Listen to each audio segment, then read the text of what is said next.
Hello everyone, and welcome back to another session of Dark Souls 2 PvP and another weapon showcase.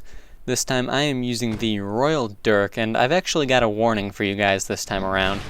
If you do not enjoy high-speed PvP, then this video is not for you. So, anyway, getting started. The Royal Dirk. You get this weapon from Chancellor Welger in Dragonlight Castle after you kill the Giant Lord boss and have its soul. So, to get it, you just go up to him and talk to him. He'll give you this weapon along with the Espada Ropera, and they're both pretty good weapons. Now, getting started with this one, the Royal Dirk requires 11 strength and 15 dexterity in order to wield. It has a B scaling in dexterity and a D scaling in strength.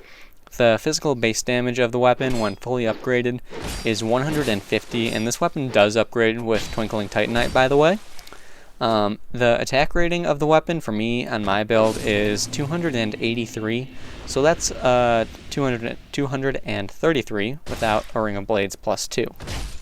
The counter strength of this weapon is 130, the poise damage is 10 per hit, and the weight is 2 units. Now, with this weapon, I would have to say that, as you guys can see, the biggest con is when you're fighting against opponents who are heavily armored, it doesn't have any damage behind it. It's just not good. It's not viable. It's possible to win. It's just highly, highly unviable and something I would never recommend trying. If you are fighting against friends, if you're fighting against people who wear light armor, then by all means pick up this weapon. It is worth using and is very good. But overall, it's not worth trying to use against people who are so heavily armored. It will not end well in your favor 9 times out of 10, just throwing that out there.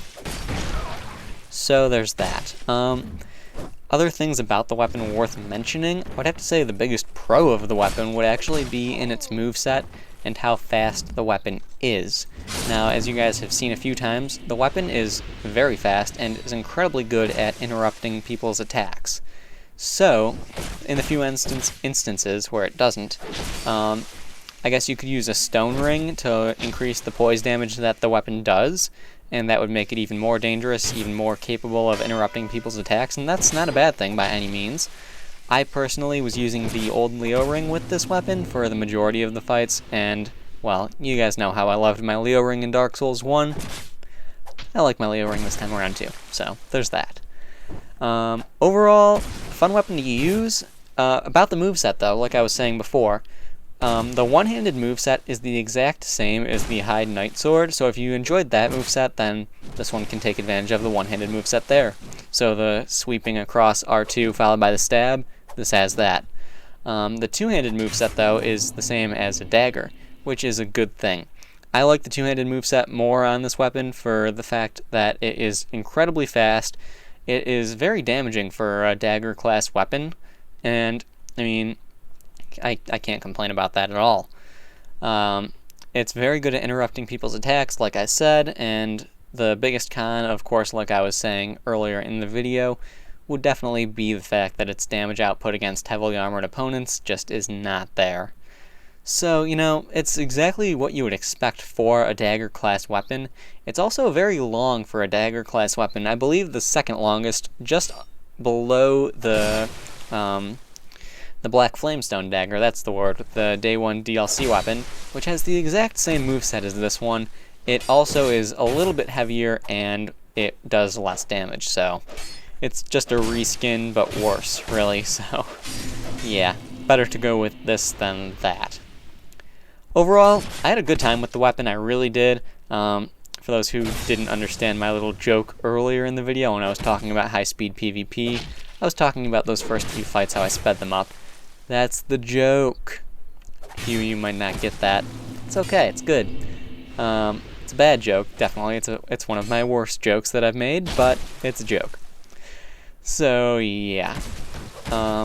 Overall, good weapon, very fun. Not so good against heavily armored opponents, blah blah blah blah blah. I've said this all a million times. Very straightforward weapon, easy to get. I mean, you have to kill the Giant Lord anyway to continue in the game, so it is what it is. Anyway, there are a few fights left after this one. I believe there are 2 fights left after this one, and I really don't have anything else to say, so instead of just rambling on and on, yeah, if I could talk.